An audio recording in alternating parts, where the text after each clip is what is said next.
like me, you're someone who, when you love an item, you wear it constantly.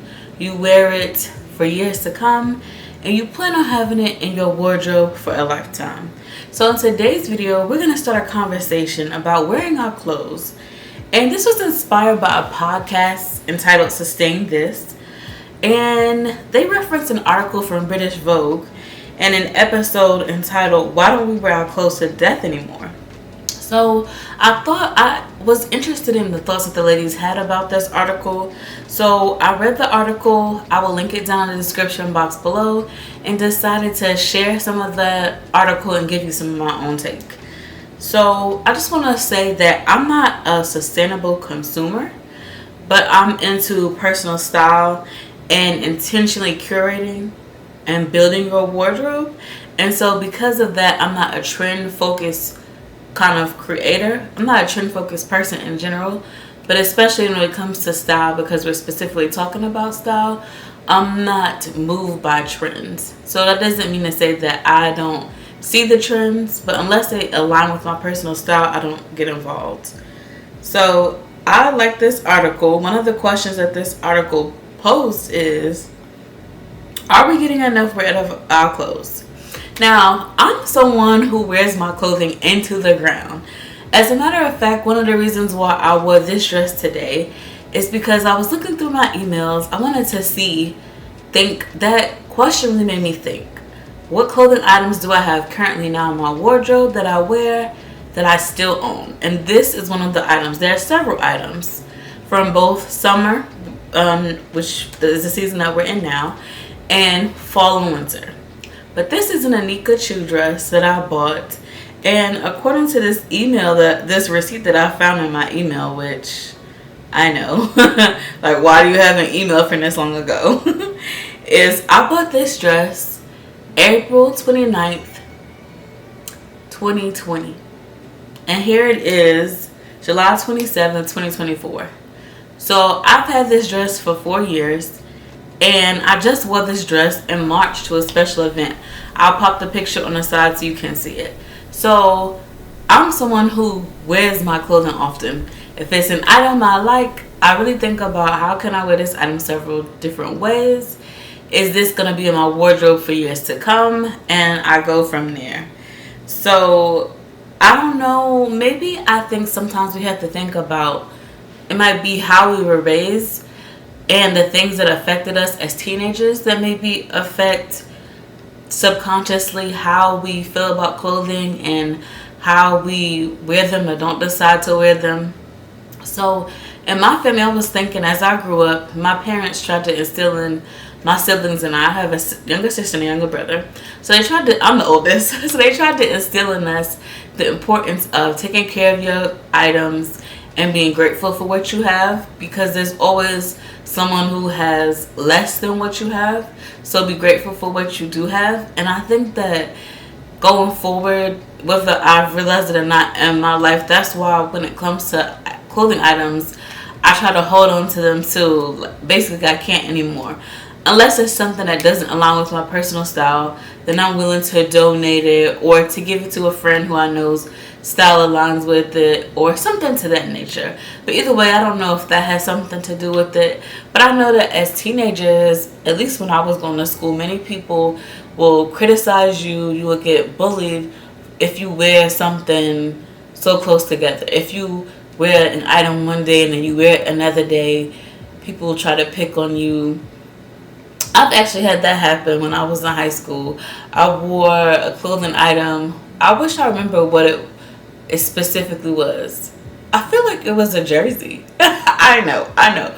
But in high school, there was a time period in the early 2000s where girls wearing jerseys and jersey dresses was a thing because all celebrities were doing it. And I actually liked it. I was into sports.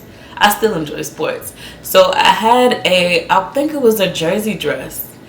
And I wore it, and then I wore it again the next week. And this girl got on me like, why would you wear that same dress the next week at school? But for me, it's like, because I like this item and my parents spend their hard-earned money on it, so I'm going to wear it. And so I think I just take that same thought process going forward into my life as an adult. I've spent my hard-earned money on this, and I'm going to wear this item. That's also why I would consider myself an intentional shopper. I'm not someone who would say I'm part of the sustainable community. I'm not part of the sustainable community, but I am someone who thinks that it's important to think about what you want to buy and make sure you're going to wear it. I'm more into personal style, letting that shine, and wardrobe building. So that does mean accumulating items over the years that you will wear. So that's really what I'm about. So just reflecting on how I was raised, and even like I said, things that happened to me in my teenage years made me think this might have to do with why some people feel the need to constantly buy new items and feel the need to constantly always not wear their items, if that makes sense. So that's how I thought about it. And I enjoy shopping like the next person, but I don't shop frequently. I just shop intentionally. So do you think you get enough out of your clothes? If you think about it, if you ever thought about it, comment down below. Please let me know. I know I'm doing this video, but this is definitely a conversation, and I want to hear you guys' feedback. What you think? So this article goes on to mention 3 reasons why they think we don't wear our clothes to death. So the 3 reasons are: number 1, the fast trend cycle; 2, the consumer mindset to use their clothing gently so that they can put it on the resale market; and 3, people don't know how to mend their clothing. So they just don't know how to take care of their clothing if something does happen, like if it's damaged. So we'll talk about the first reason that the article mentioned. So the constant trend cycle and throwaway culture that we live in. They talk about shiny new items on social media. So they also lump social media into this number 1 reason. And I have to agree with that to an extent, because there are so much video and content focused on, and literature in general, even magazines talk about it, and even different brands focus on the trends for this season. What's the trends for this season? What you should be wearing this season. And not all publications, but some people even go as far as to say like what you shouldn't be buying, what you shouldn't be wearing anymore. And if you've looked at my catalog of videos, that's why I won't put a video out like that, because I think that this is how I see trends. I don't think trends are wrong. I don't think it's wrong to want to know what's going on in the fashion industry, okay? I'm someone who is a style girl, a fashion girl. I like those things. It's interesting to me. However, I do think it's a problem if you feel so bounded by what's on trend that you do not wear what you personally feel a calling to wear because it's not on trend. That's to me when it's become too far. Your personal style is your personal style, and you should be expressing how you feel, showing, wearing what you enjoy, creating outfits that you enjoy, buying items that you enjoy. Not just because everyone has it and so it's like the popular thing to do. And I don't know, maybe I'm odd or weird, but I just don't necessarily want to look like everybody else. Not to say that there's not anyone who dresses like me, because we all have people whose style is similar to ours. So that's the thing. But I just, like I said, don't want to be so bound by trends that I engage in trends even if I don't like them, just because it's the popular thing to do. So that's the thing. As humans, we're all influenced. Every single human is influenced. Even I'm influenced.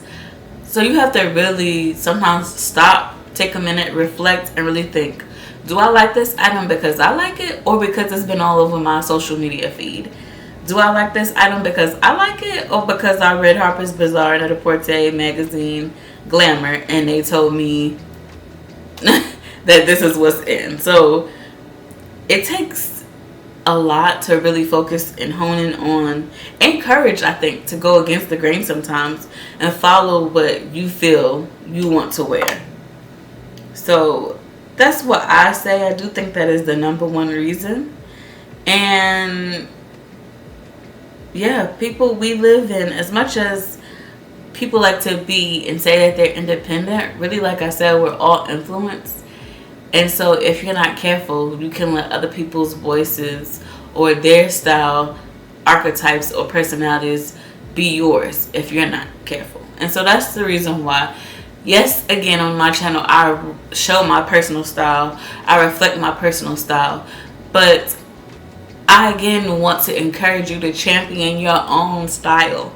And it's my hope that by you seeing me champion my style, which is feminine, refined, and glamorous, that you champion your style, whatever that may be, however you describe it. I want to help you hone in on your personal style and build a wardrobe that aligns with your personal style and your lifestyle. That's my goal. So if that's something that you're into, make sure you subscribe to my channel if you're enjoying this video. If you're personal style focused, if you're someone who likes to shop intentionally, and you're someone who wants to create a wardrobe that will last a lifetime. That is what my content is focused on. And so if that's what you care about, then I'm your girl. Make sure you subscribe.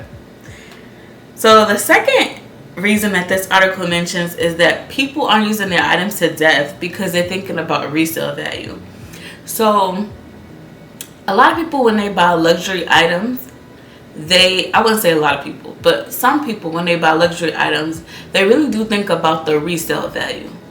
And if that's something that is important to you, there is a creator, Cassie Thorpe, who talks about the resale value, or why some items are, I guess I wouldn't say items, but why some bags maybe are more valued than others. If you're into fashion and luxury fashion more specifically, she's definitely your girl. But this article mentions, given the high turnover on resale sites nowadays, so that's like Rebag, that is The Real, who else, and other sites similar to this. This has led to criticism that the secondhand market has become similar to fast fashion, and that it's a high turnover rate. So the article mentions perhaps people are trying to keep their items in tip-toe condition with the view of reselling them on later. And some people do think about that. Some creators that I like, that I've heard say, well, I don't think I'm going to keep this bag because the resale value is not good, or I just wanted to use this bag for the season, but I can't see it in my wardrobe forever, so that's why I'm going to use it conservatively. And I'm not here to villainize people, because what you choose to spend your hard-earned money on and how you choose to use your items and how you choose to buy your items really and truly is your own personal business, and you have the right to do that. I just know that that's not the kind of shopper I am. So when I buy things, I buy things specifically with the intention of having them in my wardrobe and using them for years to come. I really think, like, how often will I wear this item? Will this item be in my wardrobe for years? Is this something that I really like, or is this just something that I've been seeing a lot? How do I know? Like, what, and I make my decision based on that. And so I don't think, like I said, I don't think there's anything wrong with that. If you are someone who wants to use your items gently so that you can resell them, so that they will be in super condition instead of something like fair condition. Nothing wrong with that, but that's just not how I personally shop. So that's just one reason that they think people are gently using their items, which I think makes sense. Definitely thinks that makes sense. Something else that I was thinking, oh, let me take a coffee break.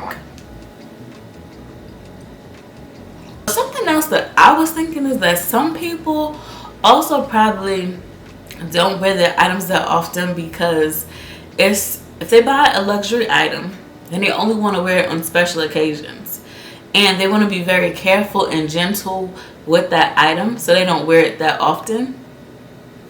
And there's nothing wrong with that, but I just think anything can happen to us. Tomorrow is not promised. So if I buy something and it's expensive, I'm gonna wear it. I bought it to enjoy it. And another thing, you know, we get into modes. Now, I think closet organization is important. It's something that I struggle with, quite honestly. But we get through these phases, these Marie Kondo phases, especially like spring cleaning or the beginning of the year. And we're like, you know what? I'm getting rid of everything.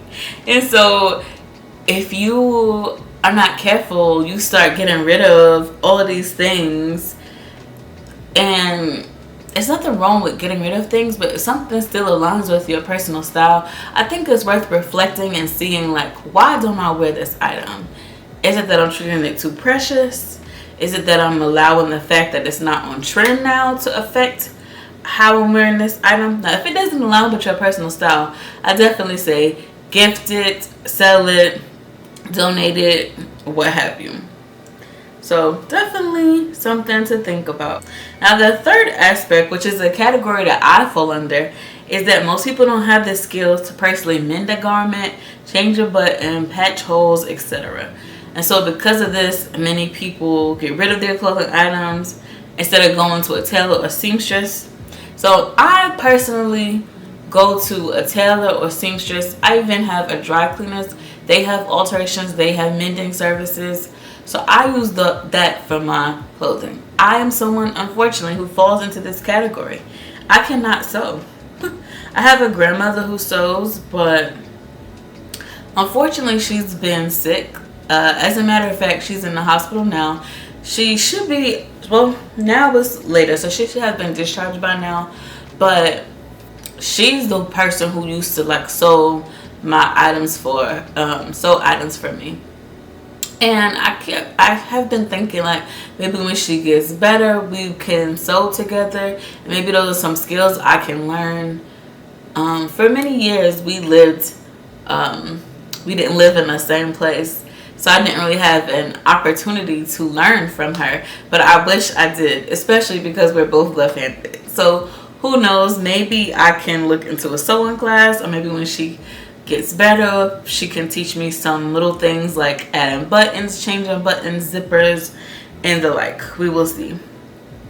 So one thing I like about this podcast that the article didn't mention is that they did mention that some people have the luxury of looking disheveled. So they mentioned Mary-Kate and Ashley Olsen, and you know, we see their beat up Birkins and they're glorified for their beat up Birkins. People love it. People will even buy jackets that are already distressed. But they did mention that some people, because of certain races or culture and how people view them, if they are disheveled, they do not have that luxury. And I did think that was an interesting take, because that in some spaces is how I feel. You cannot be completely disheveled. Really, that's not in my personality to be completely disheveled. But even if it was, let's say that was my style, some people would view me a certain way because of me being disheveled, and thus treat me a certain way. So that's not right, but it was the reality. And so I appreciate that they brought this out in the podcast. I think that the podcast is a good listen. I enjoy that podcast. I'm actually subscribed to their YouTube channel, so I will link that specific episode in the description. I will link the article, and I'm also going to yeah, that's what I'll do. So I love that. So if you've enjoyed this conversation and you've made it this far, and you're someone who, like me, likes to be your own chic or be your own whatever, insert your personal style adjective here, then check out this previous video I did that talks about how you can be uniquely you, how to dress uniquely you, how to dress like you, because no one's like you. So if that's something that you're into, make sure you watch this video. I'll see you over there.